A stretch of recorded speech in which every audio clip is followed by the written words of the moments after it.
ಇಂದಿನ ನಮ್ಮ ಕೋರ್ ಕಮಿಟಿಯ ಸಭೆಯಲ್ಲಿ ರಾಷ್ಟ್ರೀಯ ಪ್ರಧಾನ ಕಾರ್ಯದರ್ಶಿಗಳು ಮತ್ತು ನಮ್ಮ ರಾಜ್ಯದ ಉಸ್ತುವಾರಿಗಳಾಗಿರ್ತಕ್ಕಂಥ ರಾಧಾ ಮೋಹನ್ ದಾಸ್ಜಿರವರು, ಸಂಸದೀಯ ಮಂಡಳಿಯ ಸದಸ್ಯರು, ಮಾಜಿ ಮುಖ್ಯಮಂತ್ರಿಗಳಾಗಿರ್ತಕ್ಕಂಥ ಸನ್ಮಾನ್ಯ BS ಯಡಿಯೂರಪ್ಪನವರು ಮತ್ತು ಎಲ್ಲ ಕೋರ್ ಕಮಿಟಿಯ ಸದಸ್ಯರು ಇವತ್ತಿನ ಸಭೆಯಲ್ಲಿ ಭಾಗವಹಿಸಿದರು. ಕೆಲವು ಪ್ರಮುಖ ವಿಚಾರಗಳ ಬಗ್ಗೆ ಸವಿಸ್ತಾರವಾಗಿ ಚರ್ಚೆ ಆಗಿದೆ. ಇದರಲ್ಲಿ ಪ್ರಮುಖವಾಗಿ ಇತ್ತೀಚೆಗೆ ನಡೆದಂಥ ಉಪಚುನಾವಣೆಗಳ ಸೋಲಿನ ಹಿನ್ನೆಲೆಯಲ್ಲಿ ಸಂಡೂರು ಮತ್ತು ಶಿಗ್ಗಾವಿ ನಮಗೆ ಯಾಕೆ ಹಿನ್ನಡೆ ಆಯಿತು, ಈ ವಿಚಾರವನ್ನು ಸಮಗ್ರವಾಗಿ ತಿಳ್ಕೋಬೇಕು, ಸತ್ಯ ಸಂಗತಿಗಳು ತಿಳ್ಕೋಬೇಕು ಅನ್ನೋ ವಿಚಾರವನ್ನು ಇಟ್ಕೊಂಡು ನಮ್ಮ ಮಾಜಿ ಮುಖ್ಯಮಂತ್ರಿಗಳು ಹಿರಿಯರಾಗಿರ್ತಕ್ಕಂಥ ಸದಾನಂದ ಗೌಡಜಿಯವರು ಮತ್ತು ರಾಜ್ಯದ ಉಪಾಧ್ಯಕ್ಷ ಆಗಿರ್ತಕ್ಕಂಥ N. ಮಹೇಶ್ ಅವರ ನೇತೃತ್ವದಲ್ಲಿ ಒಂದು ಸತ್ಯ ಸಂಶೋಧನಾ ಒಂದು ತಂಡವನ್ನು ಶಿಗ್ಗಾವಿ ಮತ್ತು ಸಂಡೂರಿಗೆ ಹೋಗಿ ಅಲ್ಲಿ ಮಾಹಿತಿಯನ್ನು ಪಡೆದುಕೊಂಡು ಬರಬೇಕು ಅಂತೇಳಿ ತೀರ್ಮಾನ ಆಗಿದೆ. ಸದಾನಂದ ಗೌಡರು, ನಮ್ಮ ಮಾಜಿ ಮುಖ್ಯಮಂತ್ರಿಗಳು, ಹಾಗೆಯೇ ರಾಜ್ಯದ ಉಪಾಧ್ಯಕ್ಷರು, ಕೊಳ್ಳೇಗಾಲದ ಮಾಜಿ ಶಾಸಕರು, ಮಾಜಿ ಸಚಿವರಾಗಿರ್ತಕ್ಕಂಥ N. ಮಹೇಶ್ರವರು, ಇವರಿಬ್ಬರೂ ಸಹ ಹಿರಿಯರು ಶಿಗ್ಗಾವಿ ಮತ್ತು ಸಂಡೂರಿಗೆ ಭೇಟಿಯನ್ನು ಕೊಟ್ಟು ನಮ್ಮ ಸೋಲಿಗೆ ಕಾರಣಗಳು ಇದರ ಬಗ್ಗೆ ಚರ್ಚೆ ಮಾಡ್ಕೊಂಡು ಬರ್ತಾರೆ. ಎರಡನೇದು,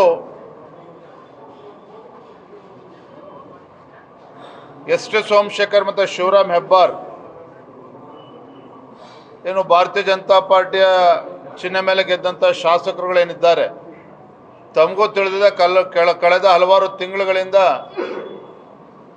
ಏನು ಪಕ್ಷ ವಿರೋಧಿ ಚಟುವಟಿಕೆಯಲ್ಲಿ ತೊಡಗಿಸ್ಕೊಂಡಿದ್ದಾರೆ ಮತ್ತು ಕಾಂಗ್ರೆಸ್ ಜೊತೆಯಲ್ಲಿ ಅಧಿಕೃತವಾಗಿ ಅವರು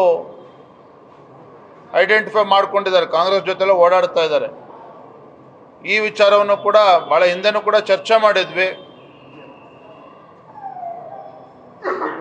ಕೋರ್ ಕಮಿಟಿನಲ್ಲಿ ಎಲ್ಲರೂ ಕೂಡ ಸರ್ವಾನುಮತದಿಂದ ಇದೆಲ್ಲದಕ್ಕೂ ಕೂಡ ಇತ್ಯುಶ್ರೇ ಆಡಬೇಕು, ಒಂದು ಬಿಗಿಯಾದಂಥ ಕ್ರಮ ಕೈಗೊಳ್ಳಬೇಕು ಅಂತೇಳಿ ನಮ್ಮ ರಾಷ್ಟ್ರೀಯ ನಾಯಕರಿಗೆ, ರಾಷ್ಟ್ರೀಯ ಅಧ್ಯಕ್ಷರಿಗೆ ಅವರ ಗಮನಕ್ಕೆ ತಂದು ತತ್ಕ್ಷಣದಲ್ಲೇ ಅದ್ರ ಬಗ್ಗೆ ಒಂದು ಇತ್ಯರ್ಥ ಆಗಬೇಕು ಅನ್ನೋ ತೀರ್ಮಾನವೂ ಕೂಡ ಆಗಿದೆ. ಮೂರನೇದು, ಏನು ಕೆಲವು ಮುಖಂಡರುಗಳು ಅಶಿಸ್ತಿನ ನಡವಳಿಕೆಗಳು ನಡೀತಾ ಇದೆ ಹಲವು ತಿಂಗಳುಗಳಿಂದ ಇದೆಲ್ಲದಕ್ಕೂ ಕೂಡ ಕಡಿವಾಣ ಹಾಕಬೇಕು.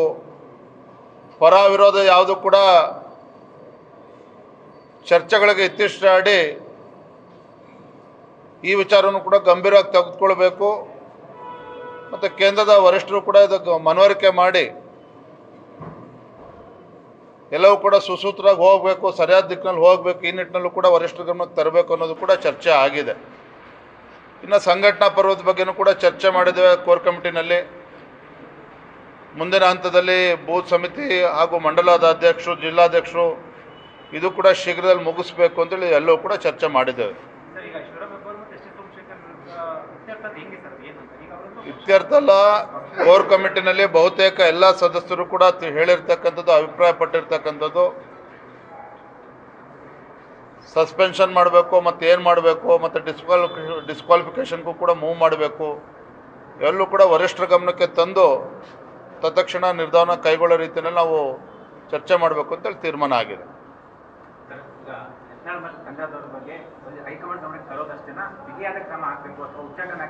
ನೋಡಿ, ಅದ್ರ ಬಗ್ಗೆ ನಾನು ಏನು ಇಲ್ಲಿ ಬಹಿರಂಗವಾಗಿ ಮಾತಾಡೋದಕ್ಕೆ ಆಗೋದಿಲ್ಲ. ಈಗಾಗಲೇ ವರಿಷ್ಠರ ಅಂಗಳದಲ್ಲಿ ಈಗಾಗಲೇ ಇದೆ ಈ ವಿಚಾರ.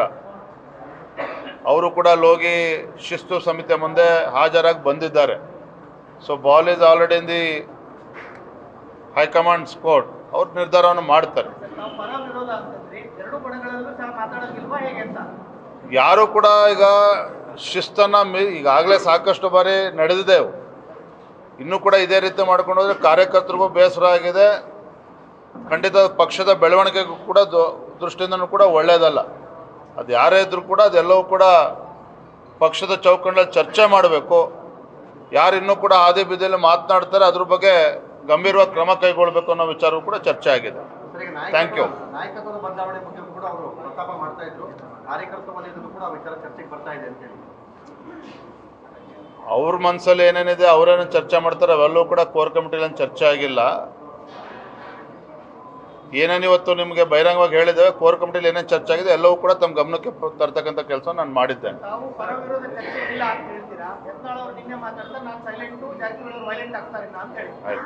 ಅದು ಅವ್ರನ್ನೇ ಕೇಳಿ.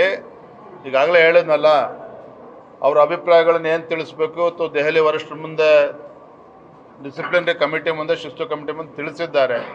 ಏನು ಕ್ರಮವನ್ನು ಕೈಗೊಳ್ತಾರೆ ಕಾದು ನೋಡೋಣ. Thank you. ನ್ಯೂಸ್ ಫಸ್ಟ್ ನಿರ್ಭೀತಿಯಿಂದ ನಿಮ್ಮ ಪರವಾಗಿ.